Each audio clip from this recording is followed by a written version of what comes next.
Okay, this is the beginning of the second part of lecture 27. In this lecture, we're going to talk about minerals. Okay. Um, Whoops. Okay, so again, when you look at the pyramid, there's no sign of minerals. Alrighty. So again, if you're eating a properly balanced diet, you should be getting plenty of the minerals that you need.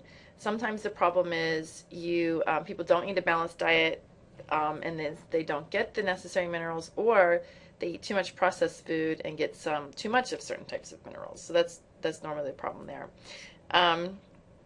This picture here is a periodic table showing some minerals that are needed for proper nutrition and proper metabolic functioning. The yellow are the macro minerals. That means that you need them, larger quantities of them, and your body contains larger quantities. And then the micro minerals, and then the trace minerals, you just need tiny bits in your diet. And so I thought, well, I would tell you that the minerals, are not organic molecules. They're inorganic. They normally come to us as some sort of a salt or complex within a food. And so the minerals are found throughout all the foods that you would normally eat. The problem is a lot of times sodium is added to processed foods, and so you get too much sodium. But other than that, unless you're taking some sort of supplement, and same with corn, taking some sort of supplement, you should be getting enough of the, and not too much of these micro and macro minerals. And some of the minerals are used all over your body. For example, calcium has lots and lots of different functions. It's a structural part of your bones, but it also has a lot to do with muscle movement and nerve regulation and everything else. So it's important all over your body, whereas certain other elements may be specific to just one particular enzyme, that they're needed to have just one very limited function, and those are typically the trace minerals like selenium.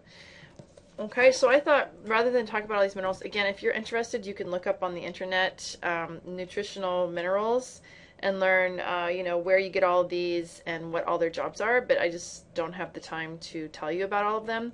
So I figured I would pick two. I thought I would talk about sodium because that's one that we get too much of, and iodine because that one's been in the news lately. So I'll talk about those.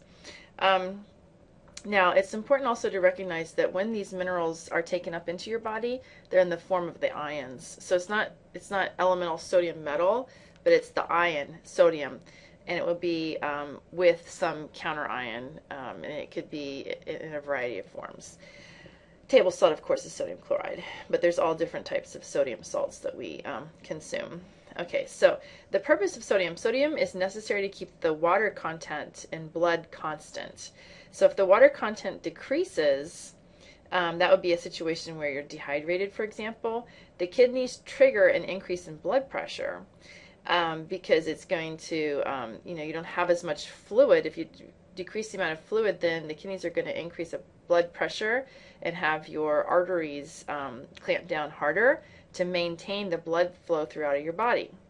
And for some reason, too much salt in your diet, too much sodium in particular, can trick the kidneys into thinking that the body's in dehydration, which tricks the kidneys to send out chemical messengers to increase the blood pressure. So the deal is people get plenty of sodium from their diet, and you actually need to try not to get too much. And so one way not to get too much is to not add salt at the table, and to avoid processed foods. Because there's salt naturally already in the food. You don't have to add more salt to it. That's just a flavor thing. All right. And a lot of preservatives and flavoring agents like MSG is monosodium glutamate. Glutamate is an amino acid, and it's the salt form of glutamic acid, and monosodium means there's one sodium stuck to it. So there's lots of different preservatives and flavoring agents that have sodium as the positive counter ion. Okay. And so the other thing about sodium is with this, it's really weird. For some reason, and nobody's quite sure why, African Americans are subject to high blood pressure, to getting high blood pressure, and it can be of normal weight and healthy and everything else, and just for some reason genetically more sensitive to high blood pressure. So it's recommended that African Americans avoid adding extra sodium to the diet, because a lot of times people will have high blood pressure and there are no symptoms. You have no idea you have high blood pressure. And so by avoiding sodium, it can help eliminate one factor that increases the blood pressure. If it's already up, you don't want to add sodium and make it even higher. And then a lot of people, even if they have a perfectly healthy diet, for some reason genetically they have high blood pressure and they have to take blood pressure medicine. But in certain populations, sodium in the diet is linked to high blood pressure. That's why sodium is on the nutrition facts labels, to help people not get too much of it. Okay, that's just a little FYI.